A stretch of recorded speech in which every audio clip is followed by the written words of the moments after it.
अब आपको सीधे लेकर चलते हैं शहीद हवलदार सुखराज सिंह के घर गुरदासपुर पंजाब में, जहां पर जी मीडिया संवाददाता राजन गोसाई मौजूद हैं। राजन, हमने देखा, संजय बता रहे थे कि किस तरीके से शहीद के परिवार और शहीद के जो जानने वाले हैं उनमें गुस्सा है। एक आंसू तो निकल ही रहे लोगों के, क्योंकि शहीद हो गया है, कोई किसी का भाई शहीद हो गया है, किसी का दोस्त शहीद हो गया है, लेकिन एक गुस्सा है। तो क्या पंजाब में भी, गुरदासपुर में भी इसी तरीके का एक गुस्सा है लोगों के भीतर? जी बिल्कुल विद्या, माफ कीजिएगा। जी बिल्कुल विद्या, यहाँ पर भी लोग जो हैं शहीद सुखराज सिंह के घर के बाहर मौजूद हैं। शौक यहाँ पर जरूर है, मातम यहाँ पर पाया जा रहा है, लेकिन इसके साथ साथ शहादत का जाम जो सुखराज ने पिया उस पर गर्व भी है। लेकिन अगर बात की जाए तो पाकिस्तान की ओर से जो पिछले लंबे समय से आतंकी हमले किए जा रहे हैं उसको लेकर गुस्सा भी है। यहाँ पर मेरे साथ मौजूद है, इन्हीं से पूछते हैं। शहादत का जाम पिया सुखराज ने, उस पर गर्व भी है, लेकिन पाकिस्तान की जो कायराना हरकतें कर रहे हैं उस पर कितना गुस्सा है? देखिए, हमारे जो 7 जांबाज सैनिकों ने कल नगरोटा में शहादत का जाम पिया, उनको लेकर सारे देश का गुस्सा आज चरम पर है। आखिर कब तक हमारे जो जांबाज सैनिक यूं ही अपना बलिदान देते रहेंगे? सरकार को आतंकवाद का फंड कुचलने के लिए एक ठोस नीति अपनानी होगी, अन्यथा इन जांबाज सैनिकों की शहादतों का सिलसिला इसी तरह चलता रहेगा। पाकिस्तान के अंदर जो भारतीय सेना ने सर्जिकल स्ट्राइक किया, उसके बाद पाकिस्तान ने पूरी सीमा पर एक मिनी युद्ध छेड़ा हुआ है। अभी उनके नए आर्मी चीफ ने चार्ज लिया है। उसके दूसरे दिन जम्मू कश्मीर के नगरोटा सेक्टर में हमारे सैन्य शिविर पर जो फिदाइन हमला हुआ, जिसमें हमारे हवलदार सुखराज भी शहादत का जाम पी गए। अद्भुत बहादुरी दिखाई इस जांबाज सैनिक ने। एक आतंकी को मारा, लेकिन दूसरे आतंकी ने छुपकर उन पर वार किया और जिसपे वो उन्होंने शहादत का जाम पी लिया। किस तरह की ठोस नीति की बात कर रहे हैं? किस तरह की ठोस नीति अपनानी चाहिए भारत सरकार को? देखिए, अब बहुत हो चुका, अब आर पार होना चाहिए। चाहे सरकार इस मुद्दे को अंतर्राष्ट्रीय मंच पर लेकर जाए और पाकिस्तान का आतंकी चेहरा है उसे सारे विश्व के सामने नंगा किया जाए जी।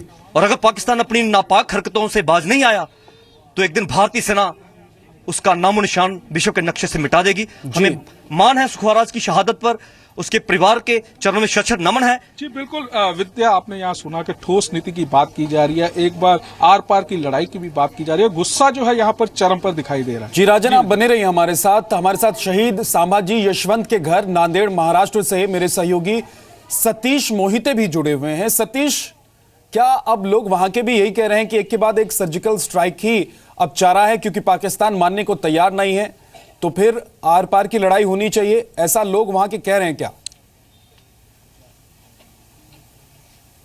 जरूर विद्यानाथ, जो भी शहीद बच्चे होते हैं अपने देश के, लेकिन उसके बाद जो उसके परिवार पर एक मातम छाया होता है। जैसा कि हमारे नांदेड़ जिले के संभाजी कदम, एक जवान हमारा शहीद हो चुका है, लेकिन जो मातम का माहौल है वो पूरे जिले में है, पूरे जिले की यही भावना है। और हम वहाँ पे ही जानापुरी में उनके गांव में मौजूद है। गांव के लोगों का भी वही कहना है कि पाकिस्तान इसी गांव में से अभी तक संभाजी कदम से पहले 2 जवान हैं वो शहीद हो चुके हैं, और ये तीसरा जानापुरी गांव से ही संभाजी कदम, इनकी भी शहादत हुई है। तो गांव वालों में काफी गुस्सा है। पाकिस्तान के और कड़े रुख अपनाते हुए अभी आर पार की लड़ाई लड़नी चाहिए, यही कहना सब गांववासियों का। अपने साथ गांव के सरपंच है लोखंडे जी, उन्हीं से पूछते हैं। संभाजी कदम की शहादत हुई है, क्या कहना है? आपके गांव का बच्चा था। आपके गांव का बच्चा था, वो बहुत ही होनहार था। पहले से ही वो अपने लड़ाई में जाने की उसकी इच्छा थी, और सीमा से ही पाकिस्तान के साथ लड़ने की इच्छा थी। ऐसी कई बार हमारे साथ उन्होंने बोला, पहले गांव में जब छुट्टियों मनाने आता था। और वो बहुत ही अच्छा लड़का था, गरीबी से ऊपर आया।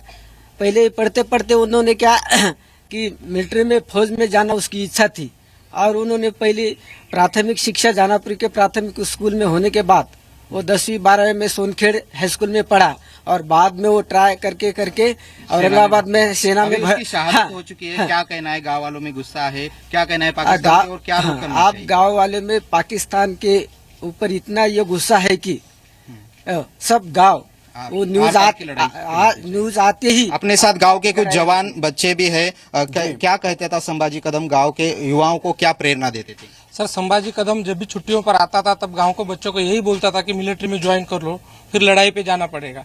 और हर छुट्टी पे उनका एक ही कहना था, पाकिस्तान को उड़ाना है, पाकिस्तान हर बच्चों को। इससे पहले गांव ने हमारे 2 शहीद खो दिए हैं, इस बार तो पाकिस्तान को उड़ाना है, चाहे सरकार मोदी हो या चाहे कांग्रेस। विद्यानाथ, देखिए कि गांव के बुजुर्ग जो है और युवा भी है, सभी में इस बात का गुस्सा है कि शहादत एक के बाद एक शहादत हो रही है, तो पाकिस्तान से लोहा लेना चाहिए और जो भी है आर पार की लड़ाई अब लड़नी चाहिए। जी सतीश, अब बने रहिए। राजन गोसाई भी हमारे साथ हैं और संजय पवार भी। एक बहुत छोटे से ब्रेक के लिए हम रुक रहे हैं, लेकिन जो शहीद के परिवार के लोग हैं वो क्या कहना चाहते हैं, उनकी आवाज हम आप तक पहुंचा रहे हैं और वो तो यही चाहते हैं कि अब आर पार की लड़ाई हो। एक बहुत छोटे से ब्रेक के बाद जब लौटेंगे तो वापस चलेंगे।